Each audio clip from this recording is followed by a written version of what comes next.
మా సోదరిమణి కవిత గారు కాక కలేకర్ కమిషన్ దగ్గర నుంచి మండల్ కమిషన్ దగ్గర ఎన్నెన్ని ప్రయత్నాలు జరిగినాయని చెప్పింది. నేను ఆటి జోలికి పోదలుచుకోలే.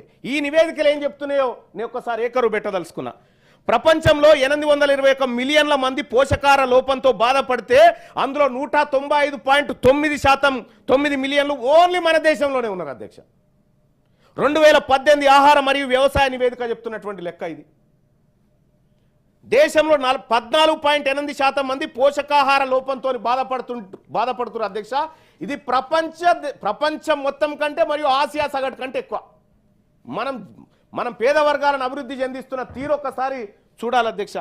116 దేశాల గ్లోబల్ హంగర్ ఇండెక్స్ 2021 ప్రకారం మన దేశం 94 నుండి 101 స్థానానికి దిగజారిపోయింది అధ్యక్ష.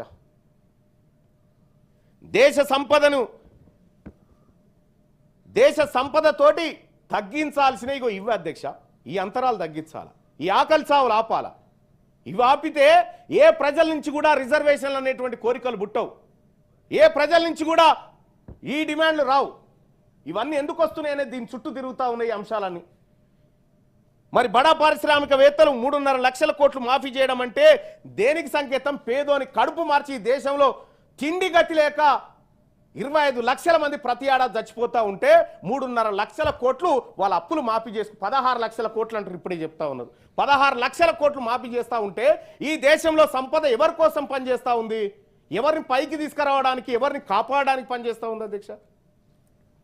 రాజ్యాంగ పీఠికలోని ఆర్థిక సమానత్వానికి ఏమైనా అర్థంగా అనిపిస్తూ ఉంది అధ్యక్ష ఇప్పుడు పరిపాలన? ఒకసారి భారత రాజకీయాలు తీసుకుందాం అధ్యక్ష. ఆర్థిక సమానత్వం అయిపోయింది, మంత్రిత్వ శాఖ లేదు. ఒక్కసారి భారత రాజకీయాలను చూద్దాం.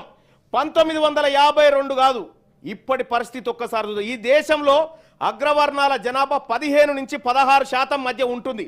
ది ఎకనామిక్ టైమ్స్ ఆధారంగా చెప్తున్నటువంటి రిపోర్ట్ అధ్యక్ష ఇది. ఓబీసీ పాపులేషన్ 52% ఉందని మండల్ కమిషన్ నివేదిక చెప్పింది అధ్యక్ష ఆ రోజుల్లో. ఇక్కడ 16%, 15 నుంచి 16% అగ్రవర్ణాలు, 52% ఓబీసీలు ఉన్నారని చెప్పి నివేదికలు చెప్తున్నాయి. 17వ లోక్సభ వివరాలు ఒకసారి చూద్దాం అధ్యక్ష. 17వ లోక్సభ వివరాలను ఒకసారి చూస్తే అధ్యక్ష 16% ఉన్న అగ్రవర్ణాల నుండి 232 మంది ఎంపీలు లోక్సభ సీట్లలో కూర్చున్నారు. 543లో అగ్రవర్ణాలు 232 మంది ఆ సీట్లలో కూర్చున్నారు అధ్యక్ష. అంటే 15% ఉన్నవారు 42% సీట్లను ఆక్యుపై చేసేసారు. 52% ఉన్న బీసీలకు దక్కింది కేవలం 22% సీట్లు మాత్రమే అధ్యక్ష. 282 సీట్లు బీసీలకు దక్కాలి వాస్తవానికి లెక్కల ప్రకారం, కానీ 120 సీట్లు దక్కినాయి అధ్యక్ష. బీసీలకు దక్కాల్సిన 162 సీట్లు ఎవరికి దక్కినాయి, ఎవరి దగ్గర ఉన్నాయి ఇప్పుడు అవి? ఇది స్వాతంత్రం వచ్చిన 78 ఏళ్ల తర్వాత తేలిన లెక్క అధ్యక్ష. ఒక్కసారి 52 నుంచి చూద్దాం అధ్యక్ష ఏం జరిగిందో. ఈ లెక్క తెలవాలి ఈ దేశానికి, ఈ సభకు, ఈ ప్రజలకు తెలవాలి. ఈ దేశ పార్లమెంట్ లోక్సభ వివరాలు ఒకసారి చూస్తే 1952లో మొత్తం లోక్సభ స్థానాలు 489 ఉంటే అందులో కేవలం బీసీలు 15 మంది, 3.06% మంది బీసీలు.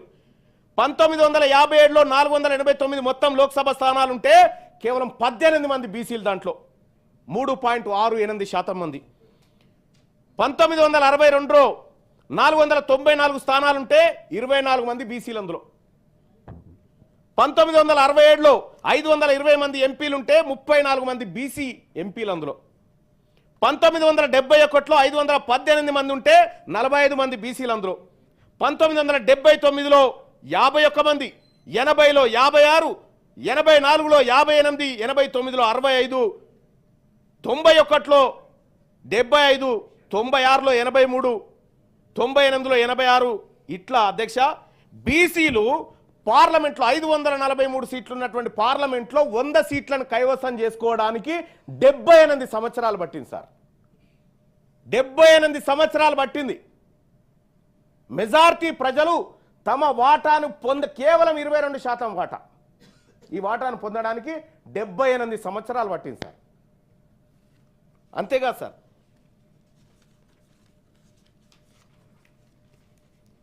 2014 543 సీట్లుంటే 131 24% వచ్చినాం సార్. 2019లో 22%, 2024లో 25% వచ్చినాం. మొత్తం పార్లమెంట్ చరిత్రలో బీసీలకు దక్కిన సీట్ల శాతం సార్ అన్నిటిని కలిపి సీట్లు చూసుకుంటే కేవలం 60% ఉన్న బీసీలకు 13.74% ఎంపీ సీట్లు దక్కినాయి సార్ ఇదివరకు దాకా.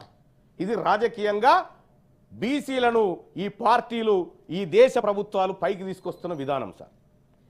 సార్ దేశంలో 52% ఉన్నారని చెప్పి మండల్ కమిషన్ చెప్తున్నటువంటి మాట ప్రకారం 13% సార్ దక్కాల్సింది.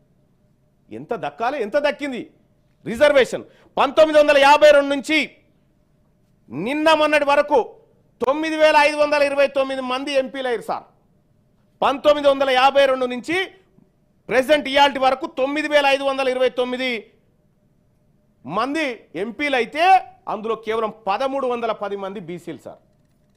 కేవలం 1310 మంది. వాస్తవానికి బీసీలకు దక్కాల్సిన వాటా 4955 ఎంపీ సీట్లు దక్కాల్సిండే సార్. కానీ దక్కింది 1300. అధ్యక్ష, మరి బీసీలకు దక్కాల్సిన ఇంకా రిమైనింగ్ ఏదైతే 1310 దక్కినాయి, 4955 దక్కాల్సిండే. ఈ 3645 ఎంపీ సీట్లు ఎవరు ఎత్తుకపోయారు అధ్యక్ష? ఎవరి దగ్గర ఉన్నాయి అవి? బీసీలకు రిజర్వేషన్ ఎక్కడి నుంచి రావాలి, బీసీలకు హక్కులు ఎక్కడి నుంచి రావాలనేటువంటిది కూడా మనం తెలుసుకోవాలి అధ్యక్ష. చరిత్రలోకి ఒక్కసారి పోయి రాష్ట్రం విషయానికి వద్దాం అధ్యక్ష. తెలంగాణలో జనాభా వివరాలు ప్రభుత్వం ఓ లెక్క చెప్పింది. మొత్తం జనాభా 3,70,00,000 అని చెప్తా ఉంది. అది తప్పు అనే విషయం ప్రపంచమంతా ఎరక. ఇందులో ఈ లెక్కనే తీసుకుందాం అధ్యక్ష. ఇందులో ఎస్సీలు 17.43, ఎస్టీలు 10.45, బీసీలు 56.33, ఓసీలు 15.79. అసెంబ్లీలో ఎమ్మెల్యేల వివరాలు ఒక్కసారి చూద్దాం అధ్యక్ష. ఈ లెక్కల ప్రకారమే మన రాష్ట్ర అసెంబ్లీకి 1952 నుంచి మొన్నటి వరకు 2023 ఎన్నికల వరకు మొత్తం 1733 మంది ఎమ్మెల్యేలు పోయారు అధ్యక్షాలకు. 1733 మంది ఎమ్మెల్యేలు అసెంబ్లీకి పోతే అందులో ఓసీలు 1045 మంది ఉన్నారు సార్. ఓసీలు 1045 మంది, ఎస్సీలు 293 మంది, ఎస్టీలు 116 మంది, బీసీల అధ్యక్ష 279 మంది.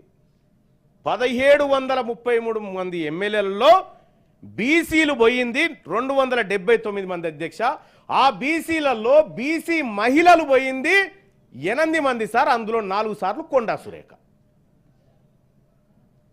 ఇవి మా ప్రాతినిధ్యం, ఈ సభలలో మా ప్రాతినిధ్యం. అంటే 15% ఉన్న అగ్రవర్ణాలు 60.3% ఎమ్మెల్యే సీట్లు పొందినాయి సార్ ఈ రాష్ట్రంలో. 56% ఉన్న బీసీలకు 16% మాత్రమే ఎమ్మెల్యే సీట్లు దక్కినాయి అధ్యక్ష. అంటే ఈ లెక్కలతో